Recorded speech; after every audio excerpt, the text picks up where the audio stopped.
시작하겠습니다. 김태효 차장님. 네, 김태효 차장님 뉴라이트세요? 아닙니다. 2007년 대선 당시 이명박 대통령 후보를 지지하는 뉴라이트 지식인 선언 100명 선언자 PPT 좀 보여주세요. 여기 김태효 차장님 이름 올리신 거 맞죠? 그때는요. 올리신 거 맞죠? 네, 이름은 올리라 그랬습니다만은 참석하거나 그 이후에 연결된 적이 없습니다. 뉴라이트 백인 선언 지식인 선언에 올리신 거 맞잖아요. 그죠? 네, 거기에는 같이 이름. 근데 왜 지금은 뉴라이트가 아니세요? 그 이후에 활동한 적이 없기 때문입니다. 뉴라이트라는 게 부끄러우세요 지금? 뉴라이트라고 제가 그때 이름을 쓴 것은 네. 구태의연한 우파 보수를 벗어나서 신선하고 참신한 젊은 우파 보수 지식인이 되자, 그래서 그 말을 듣고 이름을 쓰라 그랬다. 그러면 뉴라이트는 지금 어떤 말로 쓰입니까? 그 이후에는 제가 모르겠습니다.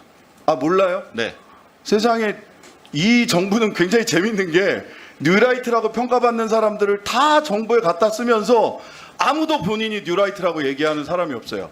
그렇게 부끄러운 호칭입니까? 뉴라이트의 개념을 많은 사람들이 정치적으로 재단을 했기 때문이라고 생각합니다. 뉴라이트가 본인이 생각하는 뉴라이트 개념은 뭡니까? 지금도 같습니다.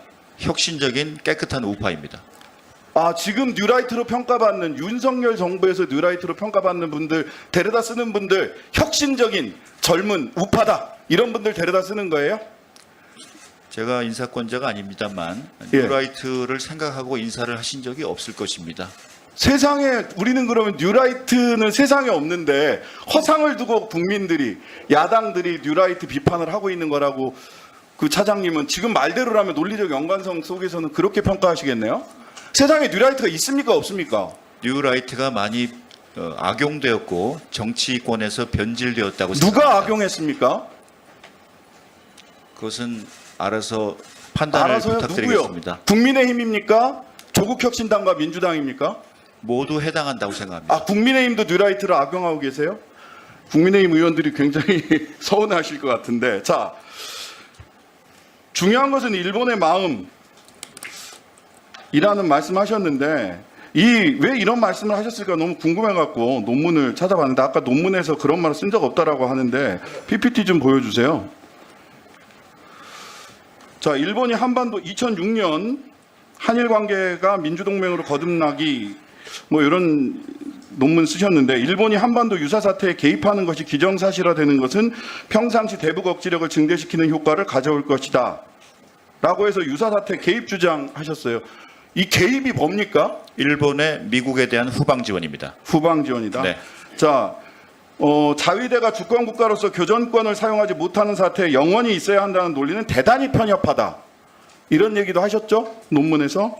일본의 보통 국가화를 두 기술하고 번째, 있습니다. 네. 일본에서도 찬반이 있는 소위 보통 국가화를 지금 주장하고 계시는 거예요. 그죠? 일본의 평화 세력들은 이 보통 국가화를 다 반대하고 있는데 일본의 일부 극우 정치인들 아베, 기시다 등이 얘기하는 보통 국가화, 교전할 수 있는 나라를 김태효 차장님이 2006년부터 주장을 하셨어요.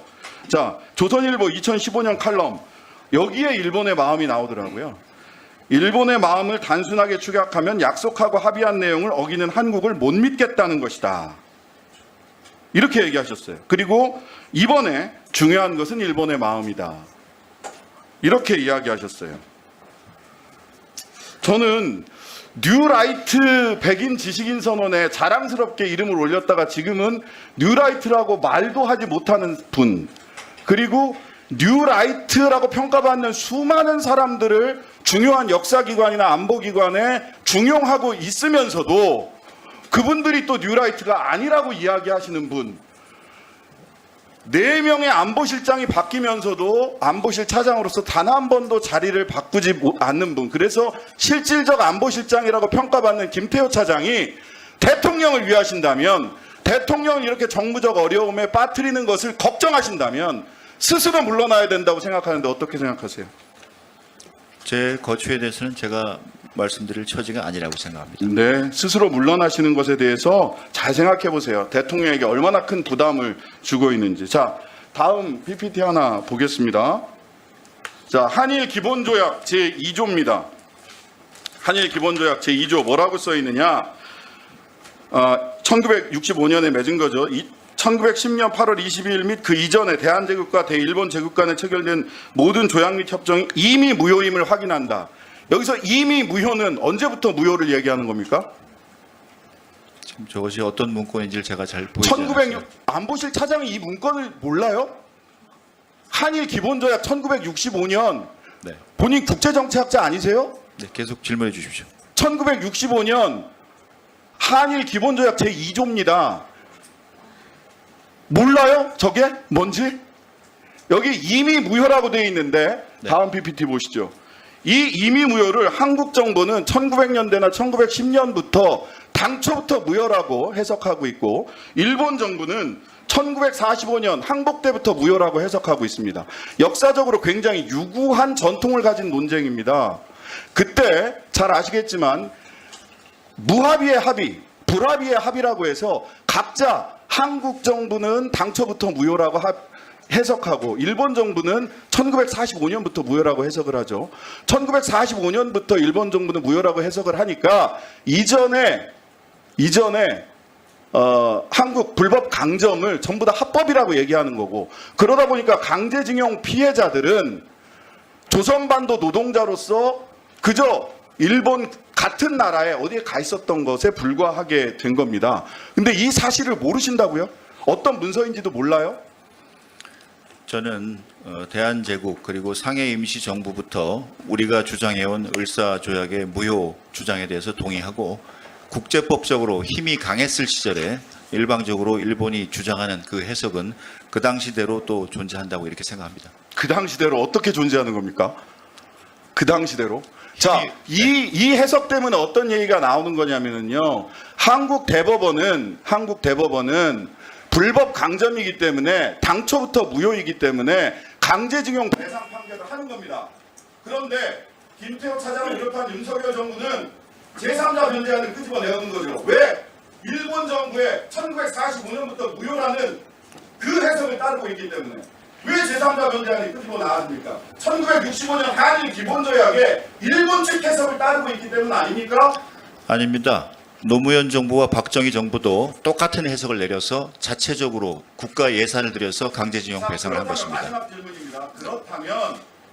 그렇다면 한국 사법부의 판결은 잘못된 판결입니까?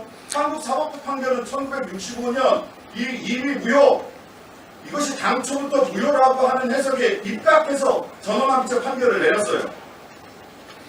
사법부의 이 판결을 김태호 차장과 윤석열 정권은 어떻게 판단하고 계십니까? 그것을 존중해야겠기에 거기에 해당하는 제3해법을 마련하고 이행하는 것입니다. 제3해법을 어떻게 마련을 합니까? 이거 앞뒤가 맞는 말씀을 하셔야죠. 존중하는 사람이 어떻게 제3해법을 제3자 변제안을 마련하십니까? 네, 신장식 의원님, 네, 정리해 주시고 보충 질의 때 추가 질의해 주시기